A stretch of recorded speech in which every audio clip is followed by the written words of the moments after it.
होता है। जब व्यक्ति के जीवन में भक्ति आती है ना प्यारे, तो जो प्राप्त है वही उसे पर्याप्त लगने लगता है। हर परिस्थिति में वो खुश रहने लगता है।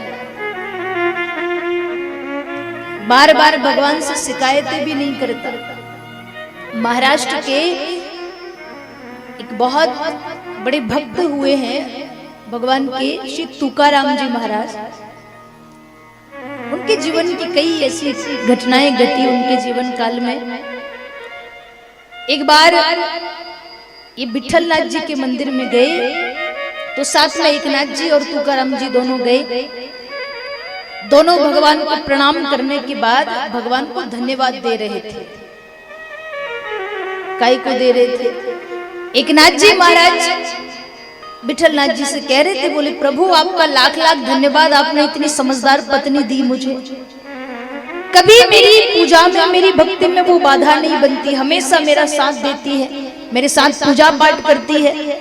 तो आपका लाख लाख धन्यवाद, आपने मुझे इतनी सुशील पत्नी दी है, इतनी सुंदर, इतनी बढ़िया पत्नी दी है। पास में खड़े तुकाराम जी महाराज भी विठलनाथ जी को कह रहे थे, आपका लाख लाख धन्यवाद, आपने मुझे भी बहुत बढ़िया पत्नी दी।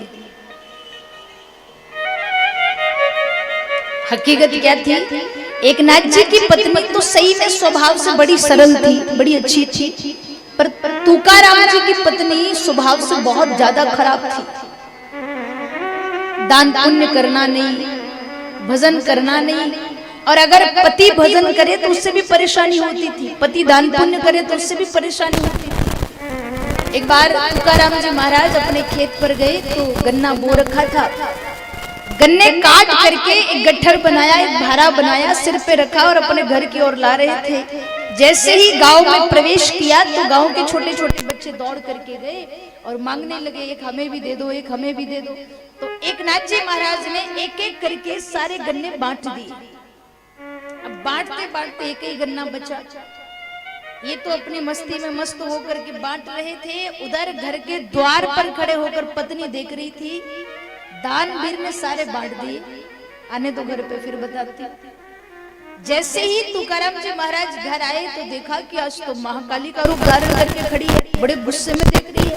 तो तुकाराम जी के हाथ में जो एक गन्ना था वो उन्होंने अपनी पत्नी को दिया, बोले लो आपके लिए लाया हूं।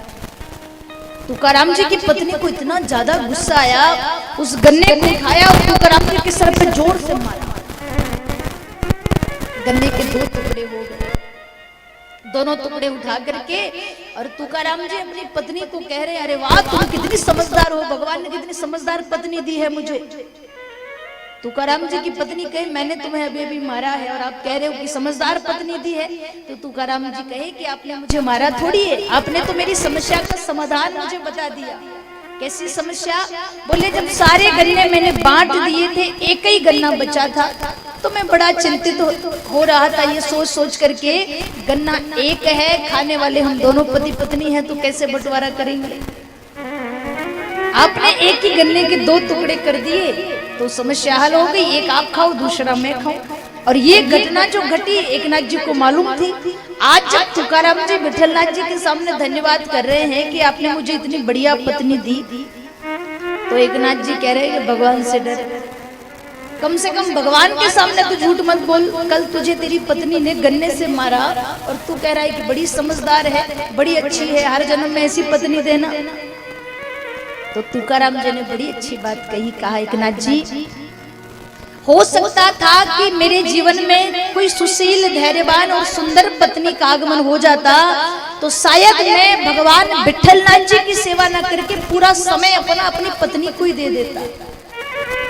पर मेरे भगवान जानते थे कि मेरा जीवन परमात्मा की सेवा के लिए बना है, इसलिए उन्होंने मुझे ऐसी क्रूर स्वभाव की पत्नी दी कि घर जाने का मन ही नहीं करता, जब देखो मंदिर में पड़ा रहता।